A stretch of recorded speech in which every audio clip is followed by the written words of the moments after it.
اعوذ باللہ من الشیطان الرجیم بسم اللہ الرحمن الرحیم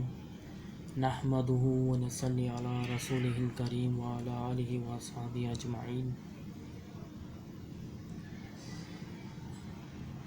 عزیزان گرامی،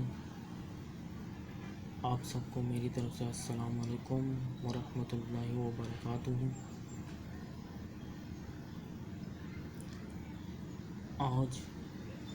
آج کی میرا یہ پیغام بہت ہنگامی بنیادوں پر ہے کہ گزشتہ کئی ماہ سے توہین صحابہ کا سلسلہ کا جاری ہے، جو کہ مسلمانوں کے لیے باعث تشویش بھی ہے۔ تو کبھی سیدنا عائشہ صدیقہ رضی اللہ عنہ کی گستاخی اور توہین ہوتی ہے، تو کہیں سیدنا ابو بکر صدیق رضی اللہ عنہ اور خلیفہ راشدین کی توہین ہو رہی ہے، تو کبھی سیدنا امیر معاویہ رضی اللہ عنہ کی توہین ہو رہی ہے۔ ایک طبقہ ہے جو جسے ہم رافضی بھی کہتے ہیں۔ رافضی جو اہل بیت کے بہانے شان اہل بیت کے بیان شان اہل بیت بیان کرنے کے بہانے صحابہ کرام پر تبرہ کرتے ہیں اور من گھڑت الزام اور قصے کہانیاں سناتے ہیں، اور نعوذ باللہ صحابہ کرام پہ علانیہ لعنت کرنے لگ گئے۔ اب ان کی اتنی جرأت ہو گئی ہے اس کہ آخرکار ان سب کو جو ہے صحابہ کرام پر زبان درازی کی جرأت کیسے ہوئی ہے، تو اس کا میں پس منظر آپ کو میں بیان کر دوں۔ اول تو ہمارے اہل سنت کے اندر اب کچھ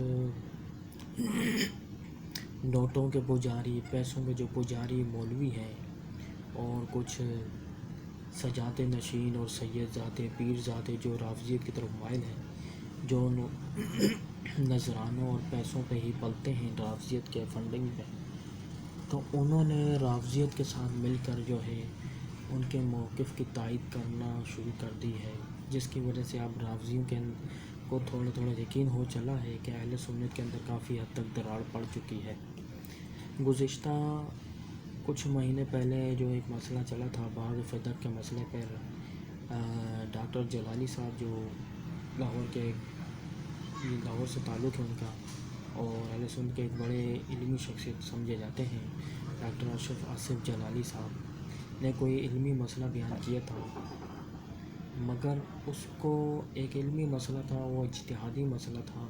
اگر تھا کچھ ایسے اختلاف بھی تھا، تو اختلاف اگر علماء کو تھا تو اس کو آپس میں بیٹھ کے بھی حل کیا جا سکتا تھا، جبکہ ڈاکٹر جلالی صاحب نے خود کہا تھا کہ اگر میری بات غلط ہے تو مناظرے میں ثابت کرو، مناظر کا چیلنج کرو، قبول کرو اور مجھے غلط ثابت کر دو۔ مگر کسی سجادہ نشین، کسی سید زادے نے، کسی پیر زادے نے، کسی بھی حلوہ خور مولوی نے میں جرأت نہیں ہوئی کہ مناظرہ کرے، بس سازشیں کر کے اور رافضیوں کے گود میں بیٹھ کے رافضیوں کے ذریعے سے اسمبلی کے اندر قرارداد پاس کروا لی ڈاکٹر جلالی صاحب کے خلاف، اور اس طرح انہیں جیل ہو گئی۔ تو اس طرح رافضیوں کو جو ہے کافی حد تک جو ہے رافضیوں نے یہ سمجھنا شروع کر دیا کہ ہم بہت حد تک کامیاب ہو گئے۔ اہل سنت کو بھی اہل سنت کے اندر بھی اپنے رافضی نما جو ہے مولوی اور رافضی نما پیر جو ہے گھسانا اور ان کو اپنا ایجنٹ بنانے میں کامیاب ہو گئے ہیں، تو اس وجہ سے ان میں اب روز بروز جرأت بنتی جا رہی، جرأت پیدا ہو رہی ہے۔ تو اب وقت آ گیا ہے کہ ان صحابہ کے گستاخوں، ان ملعونوں، ان رافضیوں کو، ان خنزیروں کو کے خلاف واضح طور پر اپنا لائحہ عمل طے کریں اور متفقہ طور پر اپنا فتویٰ جاری کریں، اور پاکستان کو یہ رافضی قوم جو ہے پاکستان کے اندر ایک انتشار پیدا کرنا چاہتے ہیں، اس ملک پاکستان کو عراق، شام، یمن بنانا چاہتے ہیں، کی طرح صورتحال پیدا کرنا چاہتے ہیں، تو ان کو روکنا ہوگا۔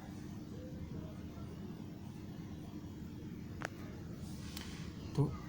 تمام علماء اور مشائخ کو مل کر اب سوچنا ہوگا، اپنے اندر پہلے اپنی صفوں کے اندر سے جو رافضیوں کے ہم نوالا ہیں، یا ان کی فنڈنگ میں پڑنے والے ہیں، یا ان کے ایجنٹ ہیں، رافضی نما جتنے مولوی اور سجادے اور سید زادے اور یہ پیر زادے ہیں، ان کا بوائیکاٹ کرنا ہوگا، ان کو اپنی صفوں سے، اپنے اسٹیٹ سے، اپنے ممبروں سے بالکل اتارنا ہوگا، انہیں ہٹانا ہوگا یہاں سے۔ اور روز بکواس کرتے ہیں۔ مجھے ایک چیز سمجھ اب آئی ہے کہ جب یہ ان کا جتنے بھی یہ سجادے، سید زادے، پیر زادے اور یہ منہاجی، ڈاکٹر کینیڈی منہاجی اور مولوی یاسین رافضی جس کا اپنا ایک چینل ہے علامہ یاسین قادری کے نام سے، انہوں نے محبت اہل بیت کو آڑ بنا کر اور سیدہ فاطمہ الزہرا رضی اللہ تعالیٰ عنہا کی ناموس کا آڑ لے کر انہوں نے ڈاکٹر جلالی صاحب کے خلاف ایک بہت بڑی منظم سازش کھیلی، اور یہ کن کے ہاتھوں کھیل رہے ہیں اور کن کے تلوے چاٹنے والے ہیں، یہ ساری عوام ان کے بارے میں اچھی طرح سے جانتی ہے۔ یہ جتنے سجاتے ہیں اور وہ گولرے والا جو جامی ہے وہ بھی، اس کے بارے میں بھی سب جانتے ہیں دنیا کہ وہ کس ٹائپ کا آدمی ہے۔ اس کے تو یہ وتیرہ بنا ہوا ہے کہ اہل سنت کے جو منظم جو تحریک چل رہی ہے، تحریک لبیک پاکستان، اس کے خلاف سازشیں کرنا اور کسی خاص لابی کے ساتھ مل کر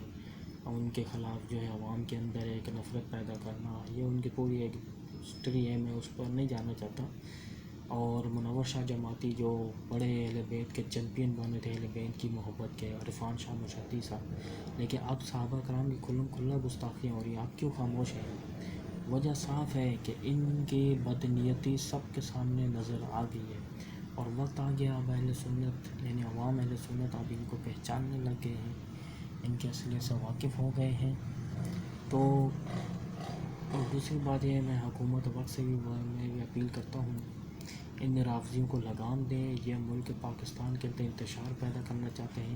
یہ ملک پاکستان کو تباہ کر کے ایرانی اسٹیٹ بنانا چاہتے ہیں، ایرانی اسٹیٹ بنانا کی کوشش میں لگے ہوئے ہیں، اور ایرانی اثر رسوخ بنانا چاہتے ہیں، اپنا کنٹرول حاصل کرنا چاہتے ہیں، تو ان کو لگام دینی ہوگی۔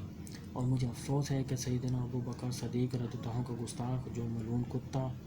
آصف رضا علوی، جو ابھی تک گرفتار نہیں ہو، اس کو بلکہ ملک سے باہر فرار کروا دیا گیا ہے، یعنی اسلام آباد سے ہی فرار ہو گیا ہے۔ یہ بڑے افسوس کی بات ہے، ہمارے اداروں کے اوپر بھی سوالی نشان ہے۔ اور کراچی 10 محرم کو جلوس میں کھلم کھلا سیدنا ابو سفیان رضی اللہ تعالیٰ عنہ اور سیدنا امیر معاویہ رضی اللہ تعالیٰ عنہ کے بارے میں جو نازیبہ الفاظ استعمال کیے گئے، لعنت بھیجی گئی اور ان کی توہین کی گئی، تو ہم اس صحابہ تمام اس گستاخی اور توہین کی ہم پرزور مذمت کرتے ہیں، اور اس بات کی بھی مذمت کرتے ہیں اس سے میڈیا پہ ایک نیوز چینل 24 پہ براہ راست اس توہین اور اس گستاخی کو نشر بھی کیا گیا ہے۔ ہم حکومت وقت سے اور قانونی اداروں سے اپیل کرتے ہیں کہ اللہ کا واسطہ ہے، ملک کو انتشار سے بچاؤ، اور ملک کے اندر خانہ جنگی جو پھیلانے کی سازش ہو رہی ہے اس کو روکا جائے اور رافضیوں کو لگام دی جائے۔ اور ہمارا مطالبہ ہے کہ توہین رسالت اور توہین صحابہ، توہین اہل بیت کے تمام مجرموں کو سزائے موت دی جائے، تبھی یہ سلسلہ رکے گا، ورنہ خانہ جنگی لگ سکتی ہے، اس کے لیے بہت بڑا خطرہ ہو سکتا ہے۔ اس لیے ہمیں کوشش کرنی ہے کہ ملک کو ہر طرح کی خانہ جنگی اور انتشار سے اس ملک کو بچانا ہے۔ اور تو ہم اس بات کی شدید مذمت کرتے ہیں کہ کھلم کھلا توہین رسالت اور توہین صحابہ اور توہین اہل بیت ہو رہی ہے، مگر سب پہ سب قانون بالکل سویا ہوا ہے، ادارے سوئے ہوئے ہیں۔ اگر کسی ادارے کے خلاف کوئی بھی انسان بات کر دیتا ہے تو اس کے اوپر فوراً غداری کا فتویٰ لگ جاتا ہے، فوراً غدار قرار دے کر اس کے خلاف قانونی کارروائی شروع ہو جاتی ہے۔ کیا ہمارا دین، ہمارے نبی صلی اللہ علیہ وسلم کے ناموس، ہمارے صحابہ کے ناموس اور اہل بیت کے ناموس کے لاوارث ہیں کیا، کہ کوئی ادارہ تک کارروائی نہیں کرتا، اور جو گستاخ ہوتے ہیں ان کو ملک سے باہر فرار کروا دیا جاتا ہے؟ یہ کیسا سسٹم ہے؟ کیا یہ ہمارا ریاست کا اصل چہرہ ہے؟ تو برائے مہربانی اپنے کام کو درست کر لیں اور میں علماء مشائخ سے بھی اپیل کرتا ہوں کہ آپ اس کیس کو خود ہینڈل کریں اور خود میں کورٹ میں جا کے اس کو دائر کریں، کیونکہ اداروں کے اوپر آپ مطالبہ کر کے اداروں کے اوپر ہی آپ نہ رکھیں اس بات کو، آپ خود اپنے ہاتھوں سے ہینڈل کریں اس کیس کو اور کورٹ میں جا کے کیس کریں ان کے خلاف، اور ان کی اور جو گستاخ جو ملک سے فرار کروائے گئے ہیں اس کے خلاف بھی جو ہے وہ کارروائی کی جائے، اور جو بغانے جو ساتھ جنہوں نے فرار کروایا ان کے خلاف بھی کارروائی ہونی چاہیے، تو اس کے خلاف کورٹ میں جو ہے مقدمہ ہونا چاہیے۔ تو میں اس بات کی شدید مذمت کرتا ہوں کہ کھلم کھلا جو توہین ہو رہی ہے، اور جو یہ سجادے اور یہ پیر زادے جو بنے ہیں ان کی ابھی تک آوازیں بند ہیں، ان کی طرف سے کوئی رد عمل نہیں آیا، تو میں اس کی بھی شدید مذمت کرتا ہوں۔ اور عوام اہل سنت سے پاکستان کے اندر اور جو پاکستان سے باہر جتنے بھی اہل سنت سے تعلق رکھنے والے ہیں ان سے میں اپیل کرتا ہوں کہ ایسے پیروں اور ایسے مداریوں سے اپنے آپ کو بچائیں، چاہے وہ گولڈنے والا جامی ہو، منور شاہ جماعتی ہو، عرفان شاہ مشدی ہو، اور مولوی یاسین رافضی ہو، اور ڈاکٹر کینیڈی منہاجی ہو، ان لوگوں سے دور رہیں۔ یہ لوگوں کو گمراہ کرنے والے لوگ ہیں، یہ اپنے مفاد کے لیے جو ہے کام کرتے ہیں، ان کے مفادات جو ہے غیروں کے ساتھ زیادہ تر ہیں، تو ان سے دور رہیں اور اپنے آپ کو ان منافقوں کو پہچانیں، ان کالی بھیڑوں کو پہچانیں اور خود کو محفوظ کریں، اور تحفظ ناموس رسالت صلی اللہ علیہ وسلم اور تحفظ اہل بیت، تحفظ ناموس اہل بیت، تحفظ ناموس صحابہ کے محافظ بنیں، اور کسی کو بھی گستاخی کی یا کھلم کھلا انتشار پھیلانے کی اجازت نہ دیں۔ تو اس پر ہمیں کھل کر ابھی ہم متحد ہو کر، ہم سب مسلمانوں کو متحد ہو کر جو ہے اس مسئلے کو سوچنا ہے، اور علماء مشائخ سے گزارش ہے کہ متفقہ طور پر پوری دنیا کے مفتی، ہر ملک کے علماء اور مشائخ اور مفتیان اعظام سے جو ہے